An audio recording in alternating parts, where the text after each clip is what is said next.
Hello friends, Bharati చెప్పే కథలకు స్వాగతం అండి. ఈ కథ పేరు కీర్తిసేనుడి నిర్ణయం. ఉజ్వల దేశానికి చెందిన గిరిపురంలో మైథిలి, వాసంతిక అనే ఇద్దరు అక్క చెల్లెళ్ళు ఉండేవారు. చిన్నతనంలోనే తల్లిదండ్రులు గతించడంతో వాళ్లను అమ్మమ్మ పెంచి పెద్ద చేసింది. ఆమె కూడా వృద్ధురాలయ్యాక కాలధర్మం చెందింది. మైథిలి, వాసంతిక ఇద్దరు అందగత్తెలే. అయితే మైథిలి విద్యావతి. వాసంతికకు చదువు అంతగా రాకపోయినా మధురంగా పాడగలదు. ఒకసారి వానలు లేక ఉజ్వల దేశంలో కరువు కాటకాలు సంభవించాయి. రాజు వినయవర్మ తనకు చేతనైనంతలో ప్రజలకు సాయపడేందుకు తగిన ఏర్పాట్లు చేయసాగాడు. కానీ పులి మీద పుట్రలా ఉజ్వల దేశపు పరిస్థితులను అవకాశంగా తీసుకుని పొరుగున ఉన్న వరాళీ దేశపు రాజు కీర్తిసేనుడు దండెత్తి వచ్చాడు. రాజు వినయవర్మ అతన్ని ఎదిరించి పోరాడి ఓడిపోయాడు. కీర్తిసేనుడు రాజధానిని ఆక్రమించి రాజు వినయవర్మను ఖైదు చేశాడు. దేశాన్ని జయించిన తరువాత కీర్తిసేనుడు అక్కడి కరువు కాటక పరిస్థితులు స్వయంగా చూసి చాలా బాధపడ్డాడు. ఇప్పుడు దేశానికి తన రాజు కనుక ప్రజలను ఇక్కట్ల బారి నుంచి కాపాడటం తన బాధ్యతగా భావించాడు. ఆయన కొద్ది సైన్యాన్ని, రాజోద్యోగులను వెంటపెట్టుకుని దేశంలోని అన్ని ప్రాంతాలు సందర్శిస్తూ ప్రజల అవసరాలు విచారించి తగు సహాయం చేయసాగాడు. కీర్తిసేనుడు ఇలా దేశ పర్యటన చేస్తూ గిరిపురం వచ్చి వెళ్ళిన రోజునే వాసంతిక కనబడకుండా పోయింది. శ్యామలాముఖి అనే నది గిరిపురాన్ని ఆనుకుని ప్రవహిస్తూ ఉంటుంది. ఇప్పుడు ఆ నదిలో అంతగా నీరు లేదు. అలవాటు ప్రకారం వాసంతిక ఆ నదికి నీటి కోసం తెల్లవారుజామున వెళ్ళి తిరిగి రాలేదు.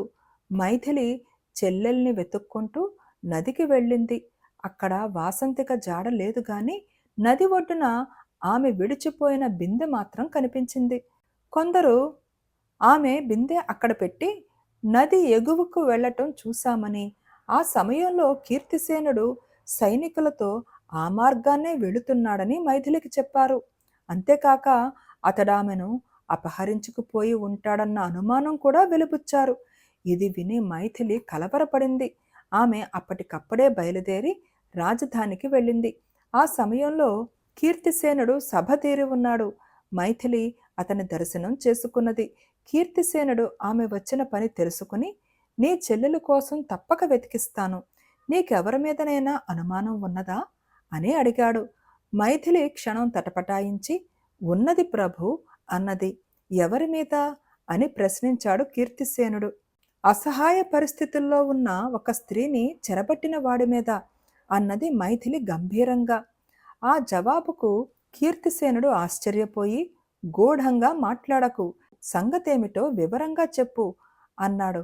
అలాగే చెబుతాను ప్రభు. నేను దేనికైనా సిద్ధపడే వచ్చాను గనుక నన్ను కఠినంగా శిక్షిస్తారేమో అన్న భయం లేదు.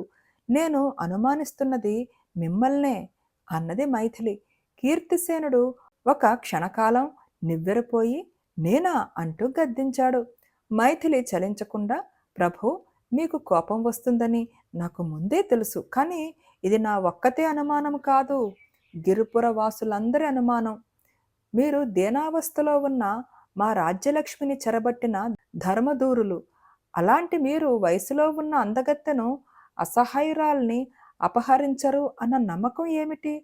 మీరు సైన్యంతో శ్యామలాముఖి నది ప్రాంతాన్నించి వెళుతున్నప్పుడే నా చెల్లెలు మాయమైంది అన్నది. మైథిలి మాటల్లో సునిశితమైన విమర్శ ఉన్నది. తేలిగ్గా కాదనలేని అభియోగం ఉన్నది. అన్నింటినీ మించి పదునైన తర్కం ఉన్నది. కీర్తిసేనుడు అంత సభా మధ్యంలో వెంటనే జవాబు చెప్పలేక తల దించుకున్నాడు. సభికులకు ఆమె మాటల్లో నిజాయితీయే కాక ఆమె పక్షాన న్యాయం ఉన్నదన్న భ్రాంతి కూడా కలగవచ్చు. కొంచెం సేపు అలా ఆలోచించి కీర్తిసేనుడు తల ఎత్తి మైథిలితో, నీ చెల్లెల్ని నేను అపహరించలేదని దైవ సాక్షిగా చెబుతున్నాను. ఆమెను వెతికిస్తాను, నన్ను నమ్మి వెళ్ళు అన్నాడు. మైథిలి తిరిగి గిరిపురానికి బయలుదేరింది. కీర్తిసేనుడికి ఆమె సాహసం, చొరవ బాగా నచ్చాయి.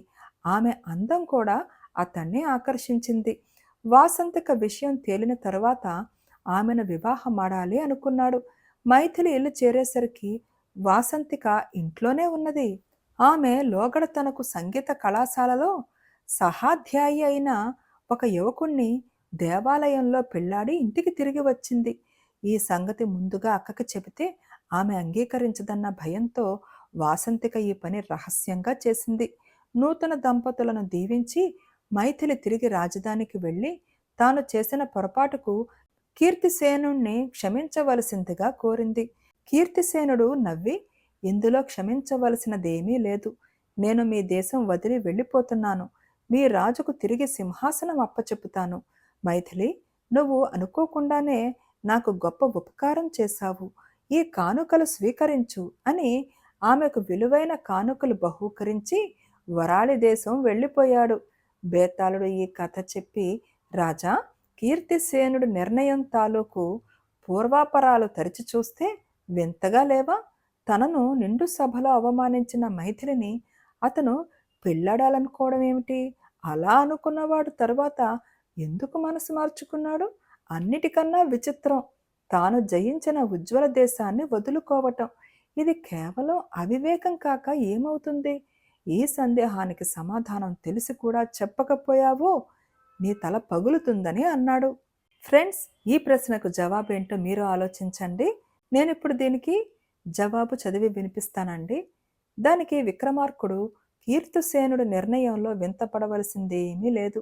రాజంతటి వాణ్ణి నిండు సభలో అనుమానిస్తూ మాట్లాడిన మైథిలి ధైర్యానికి ముగ్ధుడై ఆమెను పెళ్లాడాలి అనుకున్నాడు. కానీ తన నిర్ణయంలోని లోపం తర్వాత అతడికి తెలిసి వచ్చింది. వాసంతికి కనబడకుండా పోయిన విషయంలో పూర్వాపరాలు ఏమీ ఆలోచించకుండా రాజును నిస్సంకోచంగా అనుమానించింది మైథిలి. సామాన్య స్త్రీకి అలాంటి తొందరపాటు ఉన్నా పర్వాలేదు, కానీ రాణివాసపు స్త్రీకి అటువంటి తొందరపాటు ప్రమాదహేతువు. అందుకు కీర్తిసేనుడు ఆమెను వివాహమాడాలనుకున్న నిర్ణయాన్ని మార్చుకున్నాడు. ఇక కీర్తిసేనుడు జయించిన రాజ్యాన్ని వదులుకోవడం గురించి. ఒక దేశపు రాజు దుర్మార్గుడైనప్పుడు, బుద్ధిహీనుడైనప్పుడు శత్రురాజు ఆ రాజ్యాన్ని వశం చేసుకుని సక్రమంగా పాలిస్తే ప్రజలు అతడి పట్ల భక్తి గౌరవాలు కనపరుస్తారు. కానీ కీర్తిసేనుడు ఖైదు చేసిన ఉజ్వల దేశపు రాజు దుర్మార్గుడు కాదు, బుద్ధిహీనుడు కాదు. తనకు చేతనైనంతలో అతడు రాజ్యంలో చెలరేగిన కరువు కాటకాలను నివారించేందుకు కృషి చేస్తున్నాడు. అలాంటి వాణ్ణి సింహాసన భ్రష్టుణ్ణి చేసిన పురుగురాజు ఎన్నటికీ ప్రజల గౌరవాభిమానాలు సంపాదించుకోలేడు. ఈ విషయం కీర్తిసేనుడికి మైథిలి తనను అవమానిస్తూ మాట్లాడటంతో చాలా వరకు అర్థమయ్యింది. అందువలనే అతడు రాజ్యాన్ని వినయవర్మకు అప్పగించాడు. ఇది వివేకంతో, రాజకీయ చతురతతో చేసిన నిర్ణయం. ఇందువల్ల కీర్తిసేనుడి ప్రతిష్ట తన రాజ్యంలోనే కాక పొరుగు రాజ్యాల్లో కూడా పెరిగే అవకాశం ఉన్నదని చెప్పాడు. రాజుకు ఈ విధంగా మౌనభంగం కలగగానే బేతాళుడు శవంతో సహా మాయమై తిరిగి చెట్టెక్కాడు. ఫ్రెండ్స్, ఒక చిన్న క్విజ్ అండి. మైథిలి, వాసంతిక ఉండే ఊరి పేరు కామెంట్లో పెట్టండి. ఫ్రెండ్స్, ఈ కథ నచ్చితే తప్పకుండా లైక్ చేయండి, షేర్ చేయండి అండ్ ప్లీజ్ కామెంట్ కూడా పెట్టండి. And thank you.